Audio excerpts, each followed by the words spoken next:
Donald Trump is out there insisting his brain is perfect. And while doing that, he forgot the word Alzheimer's. It's Kafkaesque, dare I say. Mel Brooks couldn't write a better comedy than this. Donald Trump was talking to New York Magazine about his father's health, his father who famously had Alzheimer's. And he said his dad had no major problems except one, and then Trump glitches out mid-sentence. Here is the exact writing from the piece. Fred Trump died in 1999 at age 93. He had, Trump said, a heart that couldn't be stopped, with almost no health conditions to speak of throughout his long life. He had one problem, Trump said. At a certain age, about 86, 87, he started getting, what do they call it? He pointed to his forehead and looked at his press secretary for the word that escaped him. Alzheimer's, Levitt said. Like an Alzheimer's thing, Trump said. Well, I don't have it. Is it something you think about at all? I asked. No, I don't think about it at all. You know why? He said. Because whatever it is, my attitude is whatever. The president of the United States, who we suspect is suffering from cognitive decline, is telling us he definitely doesn't have Alzheimer's while forgetting the word for Alzheimer's. Now, that's not proof of anything, but you really can't script this. I mean, it's like a late stage absurdism of sorts.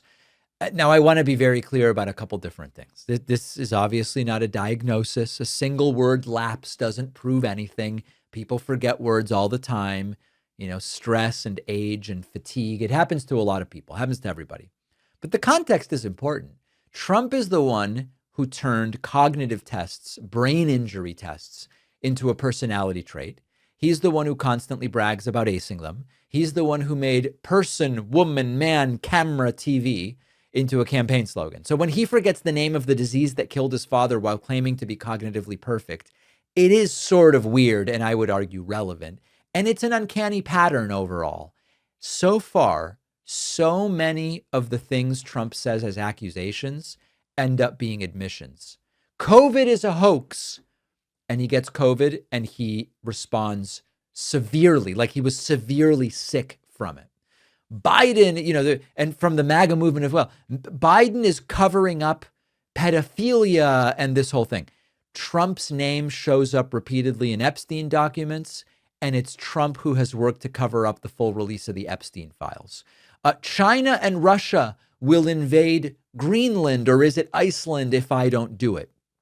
And he ends up confused between Iceland and Greenland and then says, we need to invade because otherwise they will. Well, how does that make it any better? So when Trump spent years yelling, Biden has dementia, and then Trump goes, I definitely don't have, what's that thing called? Oh, yeah, Alzheimer's. Obviously, we all go, man, does Trump have it? Is Trump actually the one who has it? It's not a medical diagnosis, obviously. But psychological projection is one of Trump's defining traits. And so many of the things he has projected onto others are things that apply to him. Now, back to this New York Magazine profile piece. It goes further. Trump's niece, Mary Trump, says that she sees in Trump the exact same deer in the headlights look that she saw in his father as he declined. Not a diagnosis, but it's not nothing. That's someone who was there. Trump says, I don't think about cognitive decline at all. My attitude is whatever. Genetics will save me.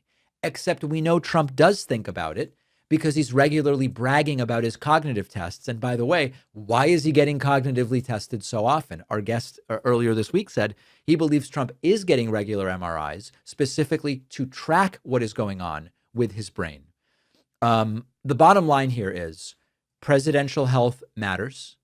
Cognitive fitness matters. Transparency also matters.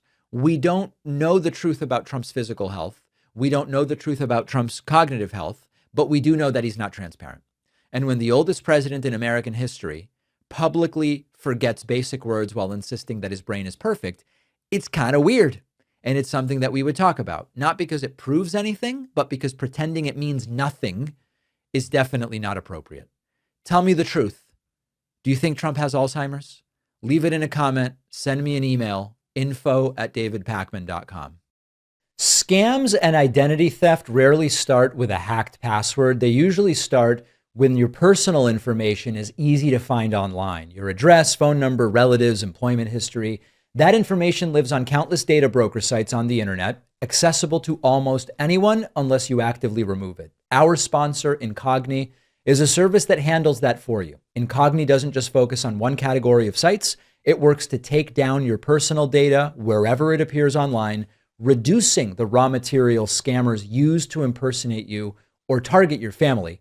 Incogni will automatically handle removals across hundreds of known sites, but the most powerful feature is custom removals, which is included with the unlimited plan. If you find your info anywhere, even an obscure directory, a business database, something new, you paste the link into Incogni, their team will work to get it removed. That level of coverage really matters.